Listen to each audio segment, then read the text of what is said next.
आज हम लोग स्ट्रक्चर ऑफ स्पर्म पढ़ेंगे। कल हम लोग क्या पढ़े थे? स्पर्मेटोजेनेसिस। तो स्पर्मेटोजेनेसिस में क्या फॉर्म करता है? स्पर्म। तो अब हम लोग स्पर्म का स्ट्रक्चर देखते हैं। एनसीईआरटी से देख लेते हैं कि क्या है, इसका स्ट्रक्चर क्या है। स्ट्रक्चर ऑफ स्पर्म, पहले तो देखेंगे स्पर्म होता क्या है। तो हम लोग अभी फॉर्मेशन किए। स्ट्रक्चर क्या है? स्पर्म क्या है? हैप्लॉइड मेल गैमीट है। तो हैप्लॉइड मेल गैमीट जो बना है वो क्या है? वो फ्यूज करेगा ओवम से। फ्यूज करके क्या बनाता है? डिप्लॉइड। जायगोट का फॉर्मेशन करेगा, फिर उसमें डिवीजन होगा, फिर जो एक बॉडी का फॉर्मेशन होगा। तो हैप्लॉइड गैमीट जो है वो मेल गैमीट जो है उसी को कहते हैं स्पर्म। तो स्पर्म के स्ट्रक्चर को पढ़ने के लिए हम लोग डायग्राम देखते हैं एनसीईआरटी में। इसके डिटेल स्ट्रक्चर को हम लोग सबसे पहले 4 भाग में बांटते हैं। और कौन कौन है? सबसे पहले हेड, ऊपर का पोर्शन जो है उसको हेड कहते हैं। फिर बीच में सबसे छोटा पार्ट है नेक, फिर मिडिल पीस, फिर टेल रीजन। तो अब हम लोग पहले हेड देखते हैं। हेड को 2 भाग में ऊपर देखो। हेड जो है एक इलोंगेटेड पोर्शन है। न्यूक्लियस कैसा हो गया? इलोंगेट हो गया है। और न्यूक्लियस क्या कंटेन करेगा? डीएनए, क्रोमोसोम कंटेन करेगा। तो उसमें क्या होगा? डीएनए प्लस सम प्रोटीन्स होगा। अच्छा, तो ये जो इसमें क्रोमोसोम कितना होगा? 23 होगा, हाफ होगा, हैप्लॉइड होगा। और न्यूक्लियस कैसा हो जाएगा? फ्लैट कर जाएगा, क्योंकि कॉन्डेंस का ये थोड़ा सा इलोंगेट कर जाता है। क्यों? क्योंकि यहाँ पर जो कुछ मटेरियल्स जो होता है वो यहाँ से गायब हो जाता है, नहीं रहता है। और उसके ऊपर में देखो, ये पूरा बॉडी जो है ना सिर्फ प्लाज्मा मेम्ब्रेन से सराउंड होता है इसका, स्पर्म का। तो न्यूक्लियस भी सराउंड है क्या चीज से? प्लाज्मा मेम्ब्रेन से। उसके ऊपर कैप लाइक स्ट्रक्चर जो है उसको क्या कहते हैं? एक्रोसोम। एक्रोसोम है। तो एक्रोसोम जो है वो कैसे बनता है? गोल्जी बॉडी जो होता है वही गोल्जी बॉडी क्या फॉर्मेशन जो हम लोग स्पर्मेटिड में देखे थे, गोल्जी बॉडी वही क्या चीज में कन्वर्ट कर गया है? Acrosome. The acrosome is at the tip and possesses a double layer membrane which extends dense along the nucleus to form a head cap.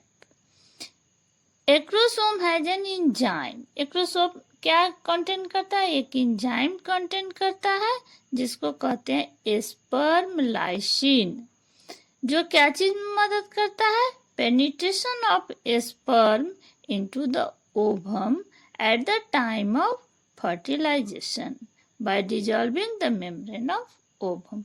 क्या होता है ना कि ओवम का जो मेम्ब्रेन होता है, ओवम सराउंड रहता है एक मेम्ब्रेन से, उसमें जब फर्टिलाइजेशन होता है तो स्पर्म का जो एक्रोसोम जो टिप पर है उसमें कुछ इंजाइम्स होता है जिसको कि हाइड्रोलेज इंजाइम कहते हैं।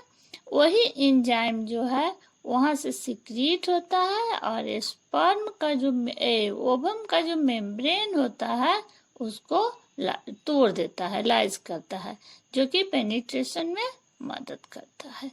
जो कि वहाँ एक्रोसोम से एक एंजाइम का सिक्रीशन होता है, स्पर्म लाइसिन कहते हैं जिसको। उसके बाद देखते हैं एक्रोसोम क्या चीज से फॉर्म किया है, कैसे बना है? इसका गोल्जी बॉडी से। अब देखते हैं, ये तो हेड रीजन हो गया।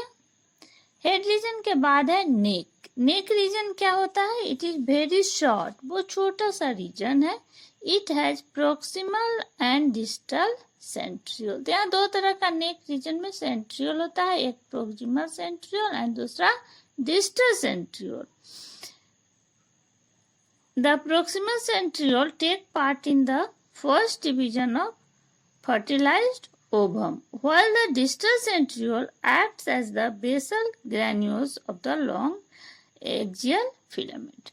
अब ये डिस्टल सेंट्रियोल जो है वो एक्सियल फिलामेंट का फॉर्मेशन करता है। जो एक्सियल फिलामेंट जो है वो कहाँ तक चला जाता है? डिस्टल सेंट्रियोल का जो एक्सियल फिलामेंट फॉर्म करता है वो टेल रीजन तक जाता है। तो टेल रीजन में पूरा नहीं जाता है, टेल रीजन को भी देखेंगे, दो भाग में बांटेंगे।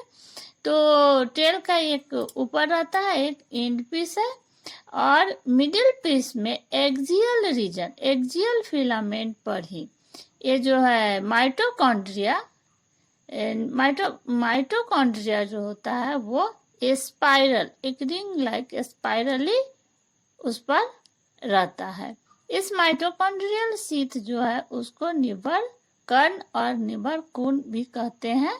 तो ये जो माइटोकॉन्ड्रिया है वो यहाँ पर क्या प्रोवाइड करेगा? मिडिल पीस में है एनर्जी। हम लोग जानते हैं कि माइटोकॉन्ड्रिया से क्या रिलेशन होता है? एनर्जी।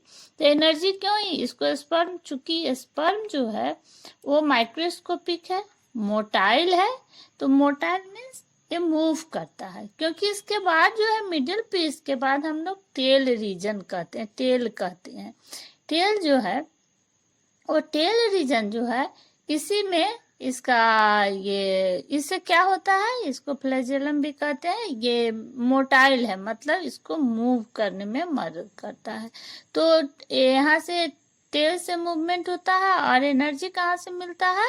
मिडिल पीस में जो माइटोकॉन्ड्रिया है उसी से उसको एनर्जी प्रोवाइड करता है। तो इस तरह से देखें कि वो जो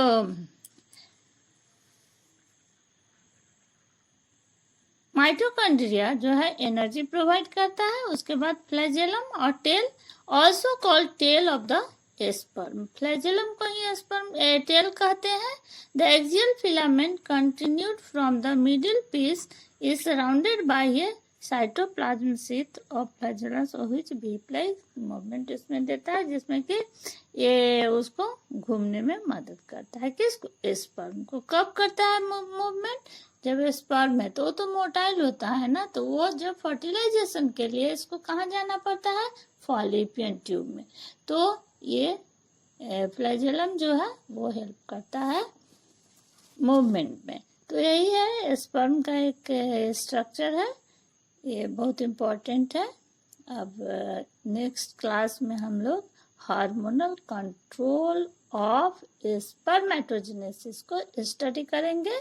अभी तक हम लोग पढ़ लिए हैं, मेल रिप्रोडक्टिव सिस्टम का स्ट्रक्चर देखे हैं, फिर स्पर्मेटोजेनेसिस पढ़े हैं, अब उसके बाद स्पर्म का स्ट्रक्चर पढ़े हैं, फिर अब हार्मोनल कंट्रोल, नेक्स्ट क्लास में हम लोग हार्मोनल कंट्रोल ऑफ स्पर्मेटोजेनेसिस पढ़ेंगे, फिर फीमेल रिप्रोडक्टिव सिस्टम को पढ़ेंगे। ओके।